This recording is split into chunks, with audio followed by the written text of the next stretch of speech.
Bonjour tout le monde, bienvenue à cette première édition de Working Actor en français. Je vais encore donner quelques minutes le temps que les gens s'installent, activent leur micro, disent pas leur micro, mais leur son, s'assurer qu'on nous entend bien. Et on va donner un petit 2 secondes, je vais aller voir. Est-ce que les participants, est-ce qu'on a des participants qui arrivent? Oui, on est une bonne partie. Bonjour Anne-Sophie, bonjour Carole. Bonjour Jules, bonjour Christophe, Claude, Clermont, Dalia. Salut Dalia. Bonjour Dania, Daniel, Émilie. Fantastique. Les gens sont à l'heure. C'est Ben oui, c'est merveilleux. merveilleux. Allô Isabelle. Salut Jean-Léon, Jean-Philippe. Salut Katam, salut Manon. Bon, on est une belle brochette d'artistes. Je reconnais plein de beaux noms ici. Alors sans plus tarder, on va débuter. Alors, bonjour à tous et bienvenue à ce premier épisode de Working Actor version francophone, ciblé précisément pour les acteurs issus de la francophonie. Merci d'être parmi nous aujourd'hui. C'est un plaisir de vous recevoir. Mon nom est Tina Mahalaoui. Cette entrevue est captée en direct avec un public virtuel. Donc, si vous écoutez cette entrevue en différé, sachez qu'il vous sera possible de participer à la prochaine en direct. Restez à l'affût pour les informations provenant de Casting Workbook prochainement. Vous aurez donc l'occasion, chers auditeurs, tout au long de l'entrevue, de poser vos questions dans la section chat, commentaires, questions. Et c'est des questions que vous pourrez poser à notre invité d'aujourd'hui.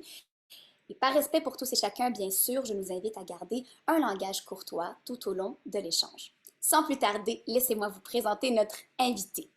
Directeur de casting ayant cumulé plus de 20 ans d'expérience dans le domaine, il a été le directeur de casting de plusieurs projets à succès, que ce soit en publicité ou en fiction. Je pense entre autres à Bon Cop, Bad Cop, à Beams, le film de Tracy Deer qui a gagné 2 prix, entre autres le prix du meilleur film ainsi que meilleur premier film au Canadian Screen Awards en 2021. Je pense à Slacks, je pense à Femme ta gueule de Mariana Mazza, au long métrage Maria de Mariana Mazza. Et j'en nomme que quelques-uns. Je parle bien sûr de nul autre que de Maxime Giroux. Merci d'être parmi nous aujourd'hui. Ben, merci de l'invitation. C'est un plaisir de te recevoir. J'ai une petite confidence à faire. Donc, tout d'abord, je tiens à dire que Maxime et moi, on se connaît, on s'est déjà parlé précédemment et donc on va se tutoyer tout au long de cette entrevue. Petite confidence à faire, avant de savoir que Casting Workbook cherchait l'animatrice pour ces rencontres, Maxime, tu vas peut-être te rappeler de ce que je vais te dire. Il y a quelques mois, j'ai entendu une de tes entrevues que tu avais déjà donnée et suite à cette entrevue, j'avais mille et une questions. J'ai dû t'écrire un courriel et te dire que j'ai adoré l'entrevue et qu'un jour, j'aimerais te poser mille et une questions et c'est comme si c'était écrit dans le ciel. Et voilà. Nous sommes ici. Donc, j'ai plusieurs questions et je suis certaine que la communauté aussi a plusieurs questions. Donc, sans plus tarder, on va rentrer dans le vif du sujet. Juste avant de rentrer dans le vif du sujet, j'aimerais ça que tu nous parles un peu de ton parcours à toi. Qu'est-ce qui t'a amené à devenir directeur de casting? Alors, j'ai une formation, j'ai un baccalauréat en communication à l'UQAM. J'ai fait à ce moment-là, le baccalauréat a beaucoup changé depuis, il a évolué, mais à ce moment-là, il y avait 4 profils. J'ai décidé, donc, moi, de faire profil télévision. Donc, j'ai une formation de différents postes derrière la caméra. Après ma sortie de l'école, j'ai travaillé sur quelques plateaux et je me suis très vite rendu compte que je n'étais absolument pas à ma place dans une équipe de tournage. J'ai fait des contrats et tout ça, puis ça confirmait de plus en plus que je savais que je voulais travailler dans ce monde-là. Je ne savais pas comment et ce qui m'intéressait le plus, c'était le travail avec les acteurs. Donc, à ce moment-là, moi, j'ai vécu pendant 5 ans à Toronto, de 95 à 2000, après ma sortie de l'école. Et j'avais un copain, un comédien, qui me questionnait sur ce que je voulais faire. Puis bon, il m'a suggéré le casting. Et là, soudainement, c'est le moment, la grosse ampoule qui s'illumine. Là, j'ai dit, ben oui, ben oui, ben oui. Alors, il m'a fourni la liste de tous les directeurs de casting à Toronto. Et j'ai appelé un à un tous les directeurs de casting en leur demandant s'ils avaient cherchaient de l'aide. Et je me suis retrouvé chez Powerhouse Casting qui fait principalement du casting de publicité. à être l'assistant de l'assistante qui malheureusement avait des problèmes de santé et qui a dû quitter une semaine plus tard. Et au bout d'un petit moment, je me suis retrouvé à avoir son poste et j'ai été là pendant presque 2 ans. Après ça, j'ai travaillé du côté j'ai été agent dans une agence de mannequin, mais je m'occupais du côté comédien. Je voulais essayer de l'autre côté de voir comment c'était. Et en 2000, je suis revenu à Montréal et j'ai fait exactement le même processus, c'est-à-dire que j'ai appelé tous les directeurs de casting en ville pour demander qui avait cherché de l'aide. Et à ce moment-là, c'était Elite Casting qui cherchait quelqu'un pour combler un poste. Et j'ai commencé là, donc en juin 2000. Donc, ça fait 23 ans bientôt que je fais du casting à Montréal. J'ai été chez Elite pendant 8 ans et demi. Il y a 14 ans, j'ai démarré Maxime Giroux Casting. Donc, Oui, effectivement, tu célèbres ton 14e anniversaire depuis le mois de janvier, tout à c'est fait. ça exactement. Donc, ça fait 14 ans que Maxime Giroux Casting existe. Puis voilà. C'est un peu comme ça que je suis tombé c'est comme Obélix, je suis tombé dans la marmite assez jeune. C'est super. Alors, Maxime, donc ça fait plus de 14 ans, donc plus de 20 ans que tu œuvres dans ce domaine-là de casting, mais plus précisément, ça fait 14 ans que tu as ta propre compagnie. Tu as développé une facilité, donc une expertise en publicité, mais aussi en fiction. Est-ce que tu peux nous parler pour les acteurs, c'est quoi la différence entre la préparation pour une audition de fiction versus une audition pour une publicité? En fait, c'est la même chose. C'est juste que ça demande une préparation peut-être un peu plus longue quand on est en fiction parce qu'on a plus de texte, on a une recherche de personnages à faire. Mais le travail est le même en publicité, c'est-à-dire on reçoit un concept, on a du dialogue à jouer ou pas si c'est un rôle muet, mais il y a une situation à incarner, à jouer.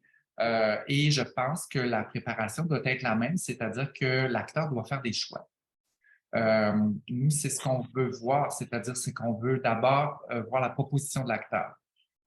Si on vous a convoqué en audition, c'est que comme directeur de casting, on considère que vous êtes probablement un bon candidat pour incarner ce rôle-là. On a vu quelque chose en vous, de soit par les auditions qu'on vous a fait passer, le démo que vous avez, les spectacles de théâtre dans lesquels on vous a vu, les autres rôles qu'on vous a vu incarner au cinéma, à la télévision, si vous avez été chanceux et décroché des rôles. Donc, nous, on pense qu'après discussion avec l'équipe, autant en publicité qu'en fiction, il y a une équipe de travail. Souvent, c'est plus petit en fiction parce qu'on a un auteur, un réalisateur qui, en général, très souvent, si c'est l'auteur en plus qui réalise, ben donc ils ont une vision très, très pointue, particulière de ce qu'ils ont en tête quand ils ont écrit le script.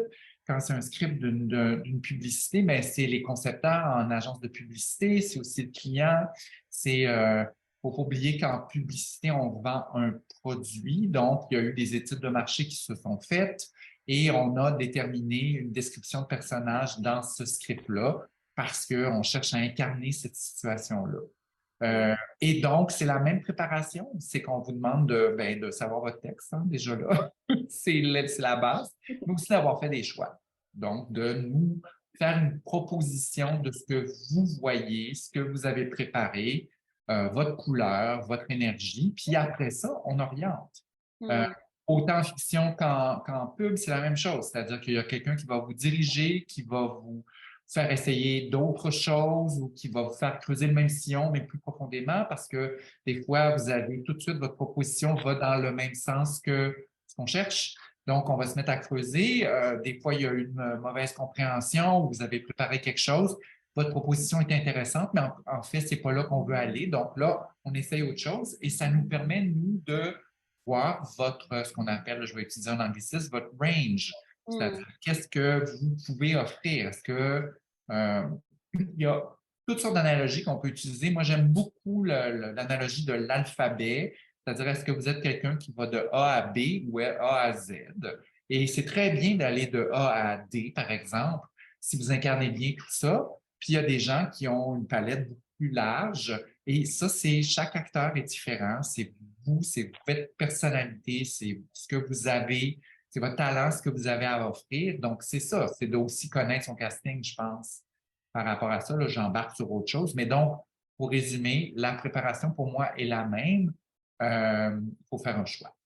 Très intéressant. Puis je vais rebondir sur ton dernier commentaire. Justement, il faut savoir son range, comme tu le dis, donc et son âge à la caméra, j'imagine aussi. Parce qu'en publicité, c'est un petit peu différent qu'en fiction, n'est-ce pas? Oui, L'image la, corporelle.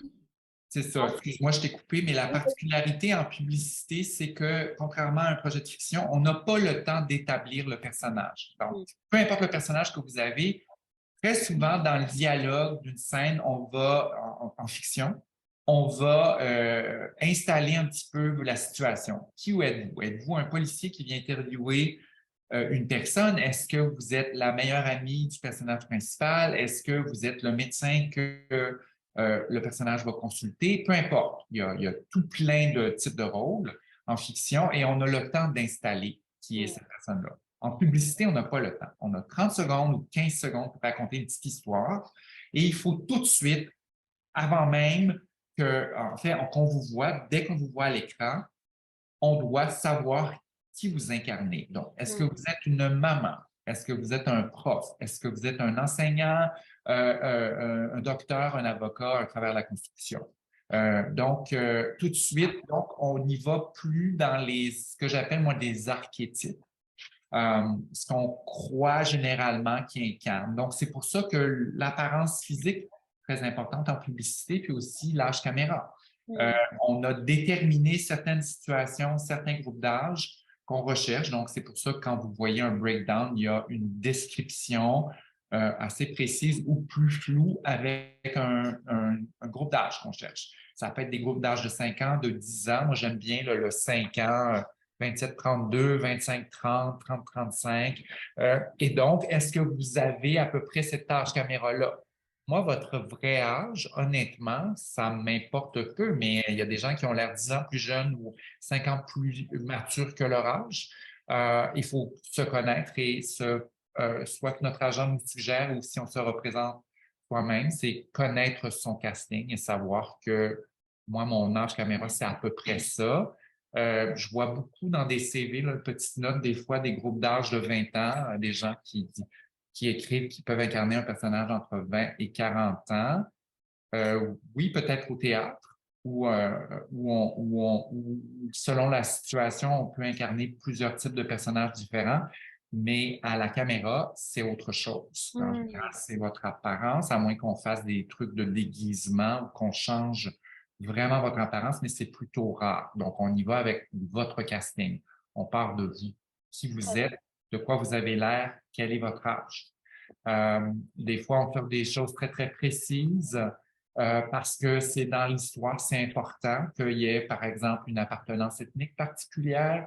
Puis dans d'autres rôles, c'est pas du tout important. On l'ouvre à tout le monde parce que on cherche quelque chose de particulier, parce que peut-être que ça prend place dans un milieu particulier où un des personnages va avoir à aller vers cette communauté-là ou interagir avec quelqu'un, puis pour une question de scénarisation, c'est important. Euh, donc, oui, il faut connaître son casting. Je pense que ça fait partie de, de- d'apprendre à connaître qui on est, puis aussi ce qu'on peut incarner, puis aussi nos forces.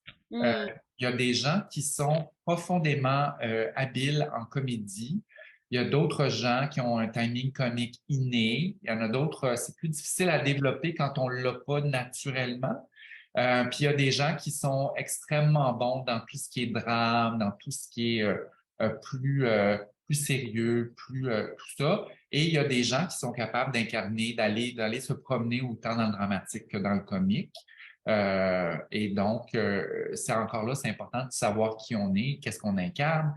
Si on est quelqu'un qui a beaucoup fait de l'impro, par exemple, ben cette facilité à aller dans la comédie, ce timing, cette façon de répliquer, des fois, on recherche ça dans certains projets, d'autres projets, c'est pas nécessaire. Donc, c'est de savoir qui vous êtes. Puis aussi, par exemple, vous êtes un champion dans un sport en particulier, on cherche donc quelqu'un pour incarner et on doit voir cette personne-là faire ce sport-là, ben c'est important de le savoir. Hmm, très intéressant. Wow, ça c'est magnifique. Pour moi, je retiens connaître son casting, absolument connaître son range, connaître ses habiletés et au besoin, donc je tends vers ma prochaine question pour toi, Maxime, au besoin, s'il y a certaines habiletés qu'on n'a pas, est-ce que tu préconises beaucoup la formation? Comment tu considères Bien, ça, l'importance de la ça formation? dépend du projet et de la production et aussi du temps de préparation.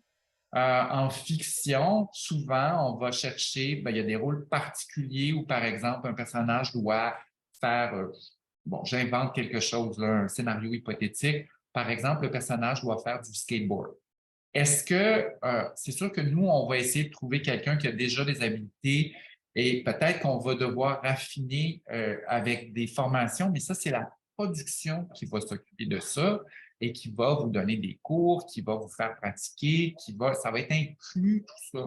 Mais nous, Hmm. en publicité, on a peu ou pas de temps pour faire de la formation. Donc, nous, très souvent, on doit voir quelqu'un, par exemple, embarquer sur une planche à roulettes ou faire du vélo ou nager. Donc, si quelqu'un a peur de l'eau, c'est peut-être pas le bon rôle pour cette personne-là, par exemple. Je pense entre autres à une publicité que tu avais fait sur les Olympiques avec des nageurs C'est ça, professionnels. exactement. Ça prenait, on cherchait quelqu'un à un moment donné dans une publicité qui nageait avec un tournevis dans la bouche, on cherchait des gens qui plongeaient. Il y avait toutes sortes de sports. Donc, c'est là où on va chercher des gens qui sont des sportifs de haut niveau, souvent, pour des trucs comme ça.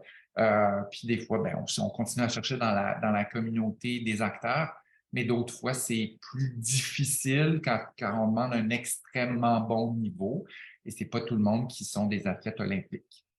Sinon, pour les jeunes acteurs qui veulent travailler leur craft, je dirais, travailler leur art, sachez, à savoir connaître son range, savoir ce qu'on est capable de faire et sinon d'aller chercher de la formation au besoin pour aller chercher d'autres outils pour pouvoir être sur le long terme plus performant lorsqu'on arrive en audition ou plus outillé. Mais en même temps, oui, mais en même temps, je veux dire, si c'est quelque chose qui te passionne et que tu fais l'équitation depuis que tu es tout jeune, ben à un moment donné, c'est important de le mentionner à votre agent et aussi de l'inscrire sur un CV, par exemple, sur votre page du Captain Book ou votre page du site de l'UDA.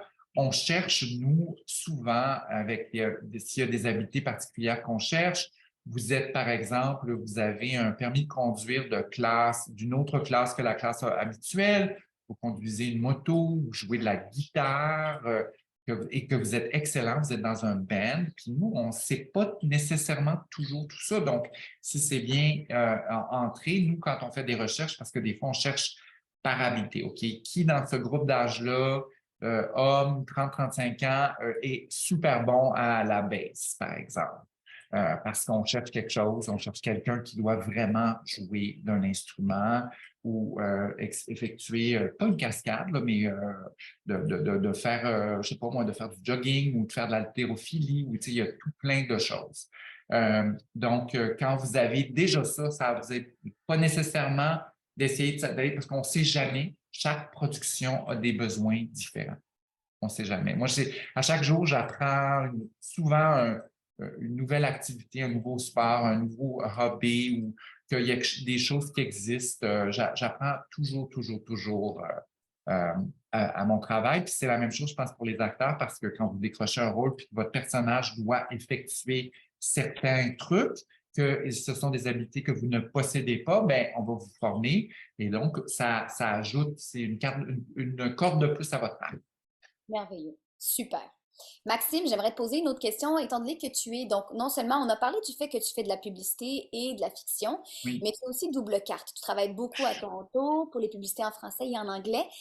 Ma question pour toi, c'est est-ce que tu remarques que les acteurs québécois francophones se démarquent d'une manière ou d'une autre par rapport à ce que tu vois lorsque tu es en audition ou lorsque tu bookes des rôles?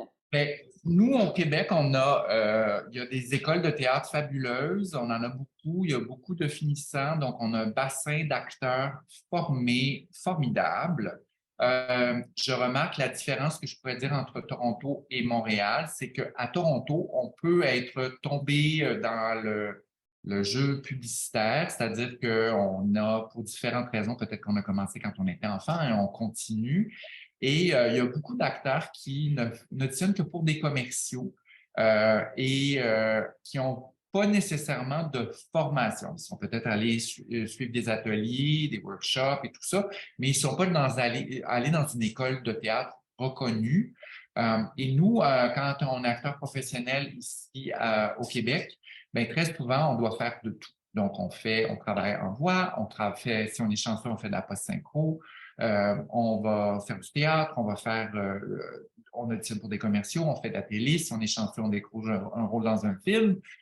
Donc, puis la formation qu'on a pendant 3 ou 4 ans, dépendamment du programme, fait que ce sont des acteurs extrêmement formés. Donc, moi, les commentaires que j'ai très souvent sur ce qu'on appelle un double shoot, c'est quand deux équipes, francophones et anglophones, d'acteurs, vont tourner sur le même plateau avec une équipe technique. Donc, très souvent, c'est un réalisateur anglophone basé à Toronto ou un Américain ou ailleurs.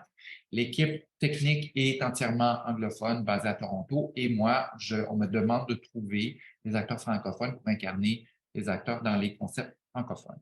Donc, moi, donc on fait les auditions ici à Montréal, ils décrochent et ils partent aller tourner à Toronto ou ailleurs. On peut les envoyer tourner à Vancouver, à LA, toutes sortes de locations formidables.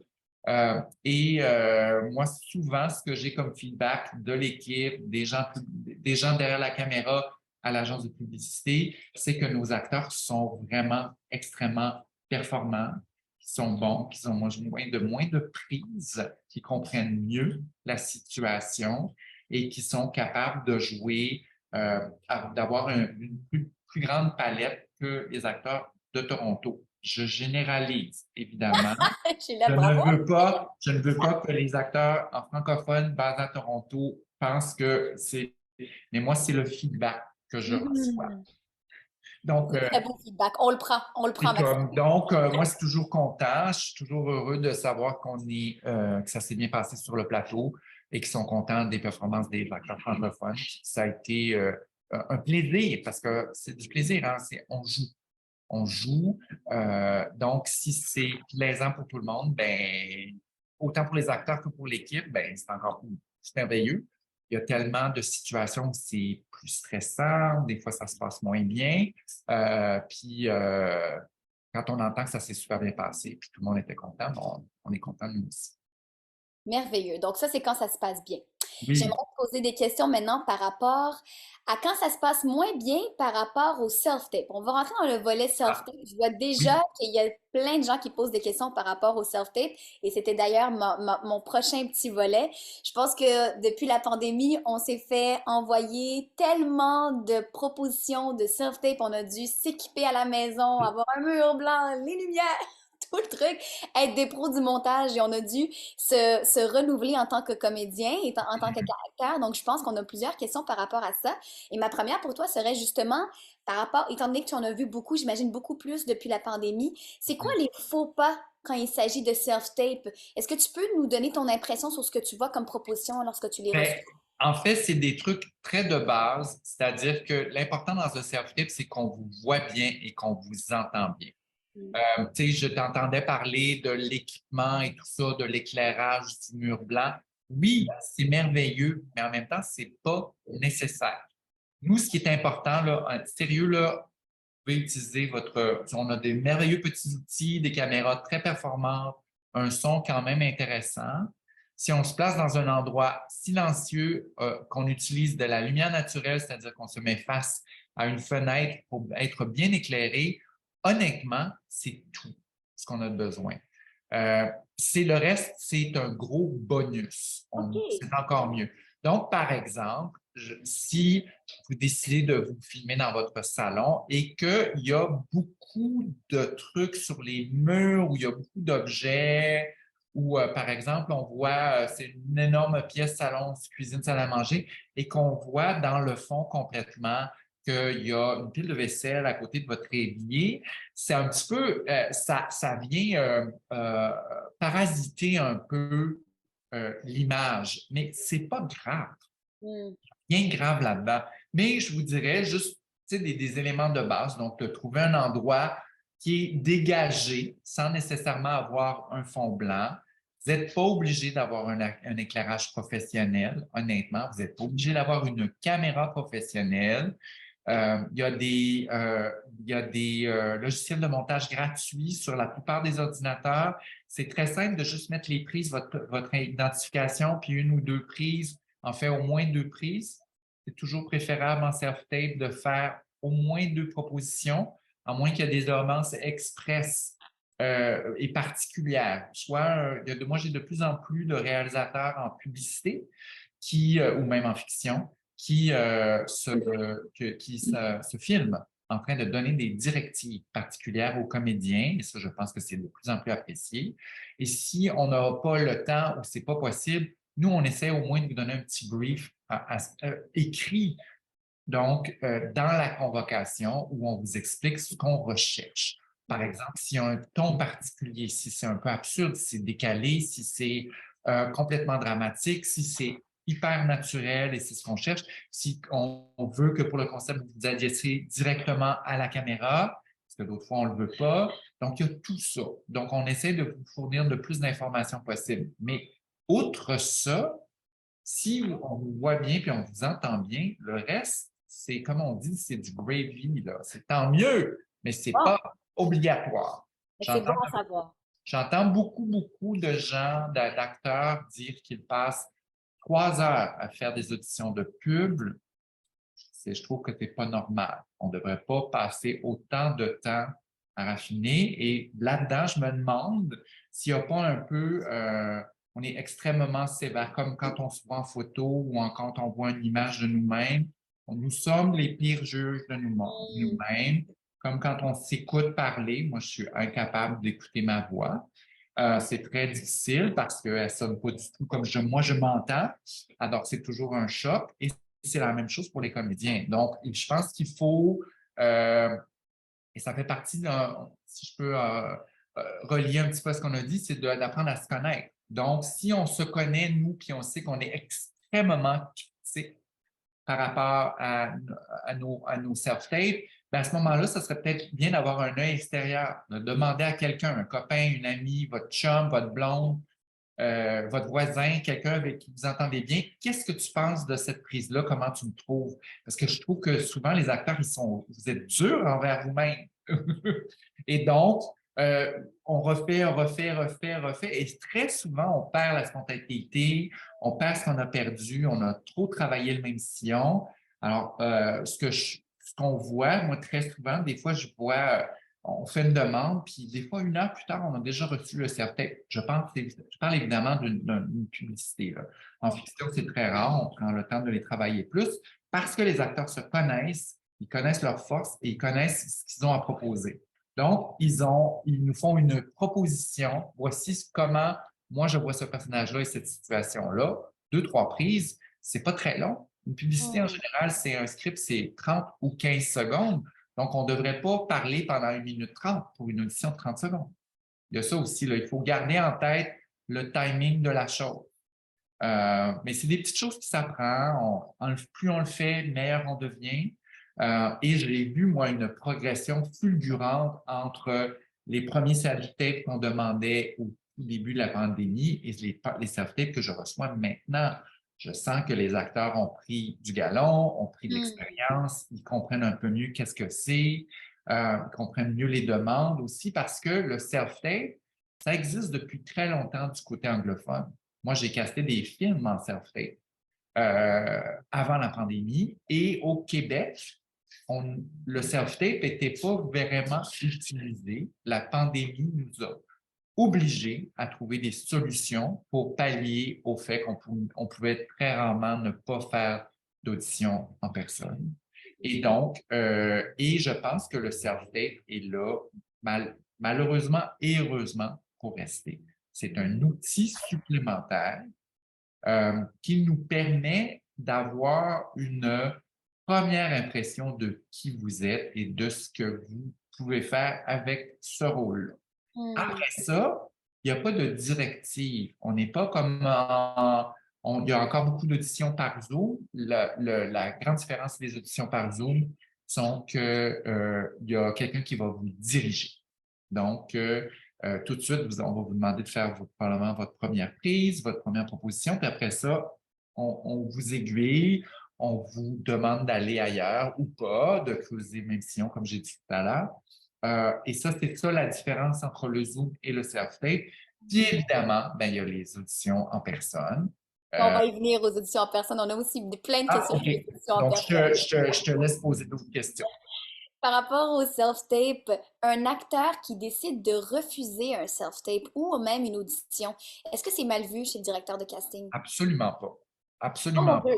Ah oui! non, non, non, non, non, absolument pas. Des fois, il y a des scripts, des situations qui ne vous intéressent pas de jouer. Et encore là, je parle en publicité. On a des convictions, tout le monde a ses convictions, ou peut-être des habitudes alimentaires. Par exemple, c'est pour une chaîne de restauration rapide et que vous êtes végétarien ou végétalien et qu'on vous demande de manger un burger ou un poulet, ben c'est normal de dire non merci. Par contre, si c'est le cas, ben ça, ces informations-là devraient être relayées à votre agent. Donc, votre agent devrait le savoir que vous avez un régime particulier, que vous avez peut-être des allergies très incommodantes aux fruits de mer ou aux poissons. Donc, on ne va pas vous envoyer faire un truc de fish and chip, par exemple, où vous devez manger. Donc, ou que vous ne buvez pas de produits laitiers et que vous ne buvez que des breuvage à base de plantes. Donc, c'est de savoir. Donc, si on vous demande de boire un grand verre de lait sur un plateau, c'est peut-être pas le bon projet pour vous. Donc, on comprend. Mais on comprend aussi que des fois, la vie arrive, vous êtes occupé, vous avez une famille, vous avez des enfants, vous avez un autre travail et on vous a demandé 14 auditions, 14 tapes en même temps. Euh, Évidemment, j'exagère, là, mais c'est pour renforcer le point. Oui, Mais je donc, pense qu'on aimerait ça, 14 self-tapes en même on temps. On comprend. aimerait... Et nous, on fait aussi parce qu'on a beaucoup, si je me limitais à une très petite liste de demandes de self-tape, des fois, j'en reçois la moitié. Donc, Hmm, moi, je dois en demander plus, hmm, en recevoir un nombre qui me convient pour qu'on puisse faire des propositions à l'équipe. On leur montre des trucs parce que moi, si j'ai demandé, par exemple, j'ai été très, très limité, et je me suis dit, je vais demander 15 personnes en publicité toujours de faire, puis que j'en reçois 6 au final, euh, c'est pour moi, ben, c'est un peu paniquant, puis pour le client, ben, on va me dire, on n'a pas assez de choix. Donc c'est ça. Donc, je vais en demander un peu plus parce que je sais qu'on va avoir même si on nous confirme de la part de l'agent, il est arrivé quelque chose, il y a un problème technique, vous êtes dans un endroit où le Wi-Fi ne fonctionne pas très bien, vous avez essayé, ça n'a pas marché. Donc, il y a toutes sortes de raisons pour refuser un self-tape, puis honnêtement, c'est pas ça. Puis en fiction, ben encore là, peut-être que vous avez lu la scène, puis que, ouf, j'ai pas le goût de jouer ça. Moi, mais en même temps, je pense que c'est important d'avoir votre agent, c'est votre allié. hmm, C'est d'avoir une longue conversation avec votre agent et de discuter ce que vous voulez faire, ce que vous aimeriez faire, ce hmm. que vous recherchez, les trucs que vous ne voulez pas faire. Donc, c'est à vous de le dire. Par exemple, je donne un exemple parmi tant d'autres, une scène où il y a de la violence conjugale, et vous êtes la victime de cette violence-là, par exemple. Peut-être que vous, ça ne vous tente pas d'incarner ça parce que ça vient vous chercher, puis que vous n'avez pas le goût d'aller dans ces eaux-là. Et Hmm. c'est normal, il faut se respecter. Tout ça, c'est dans le respect. Donc, on peut tout dire, mais tout dépend dans la manière, mais c'est la même chose. Il y a Hmm. moyen de signifier à un directeur de casting les raisons pour lesquelles vous refusez ou que vous n'allez pas faire le self-tape. Hmm. Donc, des fois, ça peut être des raisons toutes simples et très, très pratico-pratiques. Il n'y a juste pas le temps, puis il n'y a pas la technologie pour le faire. OK, on comprend. Pas de Hmm. problème. C'est super, je pense que ça en soulage plusieurs. Merci Maxime pour ça. Oui, Je oui, pense oui. qu'on en a soulagé une bonne couple là, qui doivent parfois en annuler quelques-uns. Donc, on a parlé maintenant de tout ce qui est le volet self-tape. Allons-y au volet audition. Le Mhm. volet audition. Donc, avant de débuter avec le croustillant, là, est-ce qu'on peut débuter en expliquant d'abord qui sont toutes ces personnes qui sont dans la salle d'audition? La personne qui griffonne sur un crayon, la Mais, personne derrière la caméra, c'est qui ces gens-là? bon, donc il y a d'abord, ben, il y a toujours une personne à la caméra, caméra woman, caméraman, qui va filmer les auditions. Il y a très souvent un directeur de session. C'est plutôt rare. Si c'est une première audition, c'est plutôt rare que le réalisateur ou la réalisatrice va diriger ses propres castings. C'est long, une journée d'audition. On répète beaucoup. Donc, les gens que vous connaissez, que les visages que vous voyez souvent en audition, les Étienne de Passier, les Patrick Cuneau et tous les autres de ce monde, qui sont, eux, spécifiquement engagés par une production pour diriger les auditions pendant une journée complète ou 2 jours ou 3 jours, là, si on voit beaucoup de personnages pour un projet. Et au moment du callback, c'est très possible que cette personne-là aussi soit avec le réalisateur. Donc, le réalisateur ou la réalisatrice est là et va dire au directeur de session pour qu'il n'y ait qu'une personne qui vous parle. Sinon, si on est en publicité, il va y avoir des créatifs, donc les gens qui ont conçu la campagne, qui sont là. Des fois, il y a 2, 3 personnes de l'agence. Il y a très souvent un producteur ou une productrice qui est là. Donc, c'est la personne pour s'assurer du bon fonctionnement, des questions plus particulières. Et des fois, ils ne sont pas là, ils sont là. Et c'est la même chose en Zoom. Quand on est en audition en Zoom, la raison pour laquelle vous voyez beaucoup de fenêtres fermées, c'est qu'on a visuellement, on veut pas, on demande à tous les participants, à part la personne qui dirige le casting, de fermer leur caméra et de fermer le son, justement pour que vous n'ayez qu'une personne à regarder qui va vous diriger. Ces gens-là vont peut-être envoyer par texto ou en conversation dans le Zoom des trucs en disant « Ah, je le vois plus comme ça, est-ce qu'on peut essayer une prise comme ça, avec cette énergie-là, ce sentiment-là, cette couleur-là? Et donc, on essaie de toujours passer par la même personne pour que le message, qu'il n'y ait pas 5 directives différentes qui vous arrivent en même temps, parce que des fois, c'est beaucoup. Ça arrive des fois, là, il y a des gens qui s'emportent et mais des fois, c'est difficile à assimiler dans une prise de changer 5 trucs différents ou de penser à 5 émotions. Ou des fois, c'est un peu, ils ne se sont pas parlé parce que même dans les équipes de conception, même s'il y en a 3, ils ont une vision un petit peu différente du même concept. Il y a quelqu'un qui est peut-être plus dans l'humour, quelqu'un qui veut explorer plus le drame ou en tout cas que ça soit plus sérieux. Donc, même eux, des fois, ils workshopent leurs idées en audition avec vous. Ah, ben moi, c'est pas comme ça. Puis très souvent, on a des conversations avant le début de la journée où tout le monde se parle parce que très souvent, ces intervenants-là, outre les gens en agence, là, mais le directeur de session, le réalisateur, très souvent, c'est une des premières fois où ils vont uniquement parler du jeu. Mm. Comment on voit ça? Donc, en matinée, là, avant la session, on discute de ça pour que, et puis au début, ben, très souvent, on teste des trucs, puis on se rend compte de ce qui fonctionne, de ce qui ne fonctionne pas. Très souvent, ces concepteurs-là, c'est la première fois qu'ils entendent à voix haute leur dialogue, Mm. les actions jouées. Donc, des fois, c'est pas oh, OK, on pensait à l'écrit, ça fonctionne bien, mais il y a des mots plus difficiles à prononcer. C'est un peu, c'est un exercice de diction pour certains, ça paraît pas naturel, ça a besoin d'être un peu québécisé parce que des fois, c'est écrit en français normatif. Donc, des fois, c'est là que ils essaient des affaires, puis à un moment donné, ils trouvent une ligne directrice, et là, c'est à partir de ce moment-là où ça arrête de bouger. Puis, mais combien de fois vous êtes arrivé dans un casting et on vous a tendu un dialogue légèrement différent? C'est pas Ah, mal c'est ça, toujours le les petits même. changements, Et c'est on a ça. changé une ligne parce qu'ils se sont rendus compte que ça ne fonctionnait pas, ou Oui. que ça n'arrivait pas, ou les acteurs butaient sur un mot. Donc, ils essaient de rendre ça le plus fluide possible pour tout le monde. Celle-là, je comprends un peu mieux.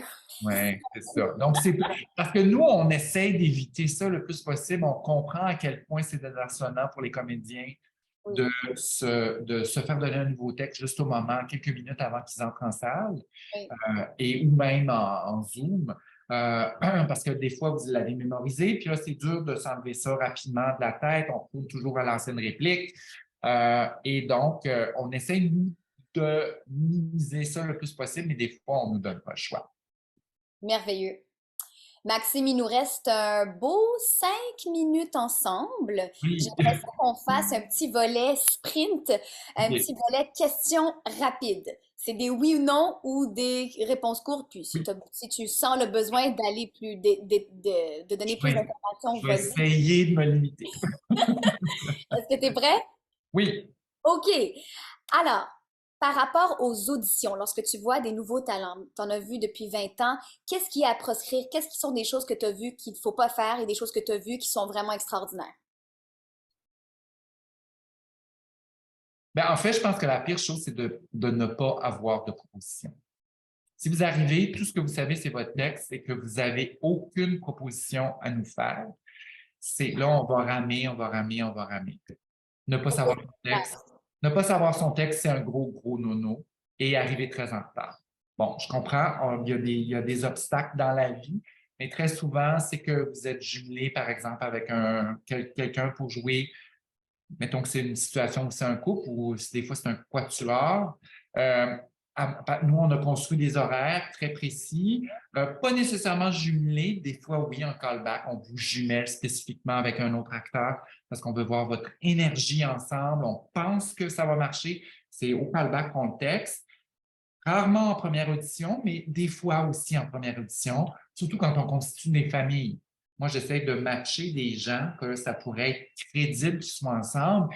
Et non, si on a des groupes d'âge très larges, je ne vais pas placer un homme de 55 ans avec une jeune femme de 25 ans pour incarner un couple, à moins que ce soit spécifiquement ça qu'on cherche. Hmm. Et sinon, on va essayer d'éviter ça. Fantastique. On a Jean-Léon qui demande quand on nous dit tu es en recommandation en hold, on est combien? Ça dépend, ça varie toujours. Il y en a au moins toujours deux, des fois trois.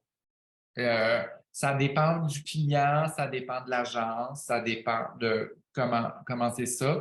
Et puis très souvent, c'est des gens qui sont complètement différents. C'est que vous avez apporté quelque chose de particulier dans votre interprétation qui a fait ah, ben oui, c'est lui qu'il faut absolument recommander.